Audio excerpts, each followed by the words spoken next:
2 বছরের বেশি সময় ধরে বাংলাদেশে যে প্রোপাগান্ডা, যে মিথ্যা ন্যারেটিভ, যে মিথ্যাচার, যে হচ্ছে যেই ধরনের ন্যারেটিভ দাঁড় করানো হচ্ছে, এগুলো শিবিরের বট আইডি, শিবিরের মিথ্যা আইডি, সবগুলো আইডি থেকে করা হয়েছে। ঘটনা যেভাবে সূত্রপাত আসলে সেটি হচ্ছে চট্টগ্রাম সিটি কলেজের একটি গ্রাফি থেকে কেন্দ্র করে সেখানে গুপ্ত লেখা হয়েছে।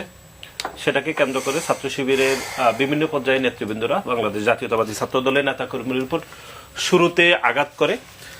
এবং আমরা এর আগেও বলেছি গত 2 দিন ধরে, সেটি হচ্ছে এখানে একটি দেওয়ালে গ্রাফিতি লেখা হয়েছিল গুপ্ত। ছাত্র শিবির যদি নিজেদেরকে গুপ্ত মনে না করে, তারা যদি সংক্ষুব্ধ হয়ে থাকে, তাহলে তারা পাল্টা ছাত্র দলের বিপক্ষে আরো 100 গ্রাফিতি লিখতে পারত। একটা সৃজনশীল কাজের বিপরীতে আরো 100টা সৃজনশীল কাজ হতে পারত, কিন্তু সেটি না করে তারা শুরুতেই ছাত্র দলের নেতাকর্মীদের উপর হামলা করেছেন।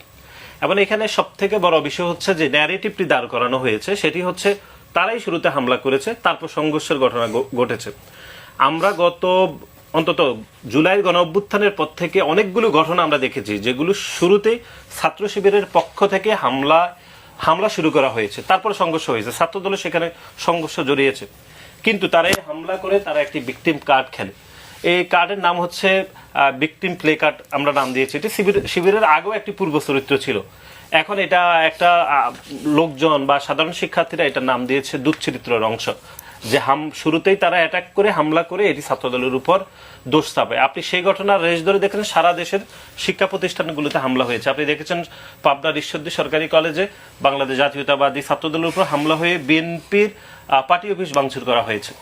এবং শাহবাগে যে ঘটনাটি ঘটেছে আপনি জানেন, সেটি হচ্ছে শিবিরের এমনিতে গত 2 বছরের বেশি সময় ধরে, এর আগে গুপ্তর বিষয় আমরা আরেকটু পড়বো, 2 বছরের বেশি সময় ধরে বাংলাদেশে যে প্রোপাগান্ডা, যে মিথ্যা ন্যারেটিভ, যে মিথ্যাচার, যে হচ্ছে যেই ধরনের ন্যারেটিভ দাঁড় করানো হচ্ছে, এগুলো শিবিরের বট আইডি, শিবিরের মিথ্যা আইডি, সবগুলো আইডি থেকে করা হয়েছে। এবং আপনি খেয়াল করে দেখবেন যে আমাদের দলের চেয়ারম্যান জনাব তারেক রহমানের কন্যা ব্যারিস্টার জাইমা রহমানকে ঘিরে যে কুরুচিপূর্ণ অশালীন যে পোস্টটি করা হয়েছে, ওনাদের পক্ষ থেকে বলা হয়েছে এটি নাকি ওনারা করেন নাই, কিন্তু যার নামে এটি করা হয়েছে তিনি পূর্বেও বাংলাদেশ জাতীয়তাবাদী ছাত্র দলের অসংখ্য নারী কর্মীদের বিরুদ্ধে মিথ্যা কুরুচিপূর্ণ পোস্ট দিয়েছেন। আমি শেষ করে আমি একটুখানি এই জায়গায় একটু যুক্ত করি। একটি কথা কিন্তু সামাজিক যোগাযোগ মাধ্যমে বলা হচ্ছে যে ছাত্র লীগে অনেক সময় এগুলো করে আপনাদের মাঝে এক ধরনের ভুল বুঝাবুঝি জায়গা তৈরি করতে চায়। এটি ন্যারেটিভ দাঁড় করানো। আমি আপনাকে বলি, গত কয়েকদিন আগে আমাদের ছাত্র দলের যিনি বিপি প্রার্থী ছিল আবিদ, উনি তো দেখিয়েছেন গণমাধ্যমে যে প্রোপাগান্ডা, যে মিথ্যাচার গুলো যে ফেসগুলো থেকে হয়ে থাকে, সেগুলো শিবিরের একদম শীর্ষ নেতারা এগুলো পরিচালিত করে থাকে।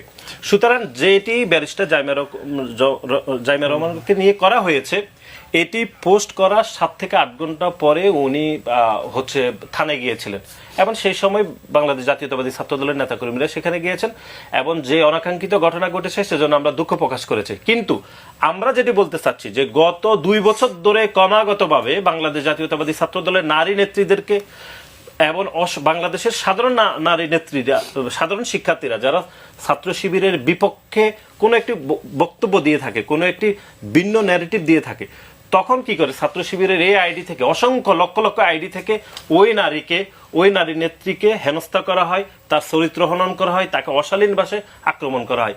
এগুলো প্রতিটি নিয়ন্ত্রণ করে থাকে শিবির, এবং শিবিরের বট আইডি, মিথ্যা আইডি, ভুয়া আইডি এগুলো করে থাকে।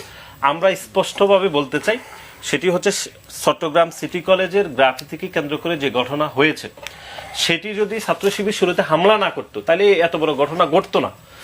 সুতরাং আমি মনে করি এই দায়িত্ব শিবিরকে নিতে হবে। শিবির ছাত্র দলের গ্রাফিতি আঁকার প্রতিবাদ, আমরা আবার বলছি, আরো 100টি গ্রাফিতি আঁকতে পারতো, সেটি কিন্তু তারা করে নাই। তাহলে পাবনার ঈশ্বরদী কলেজ যাবতীয় ঘটনা কিন্তু একটিও ঘটতো না বলে আমরা মনে করি।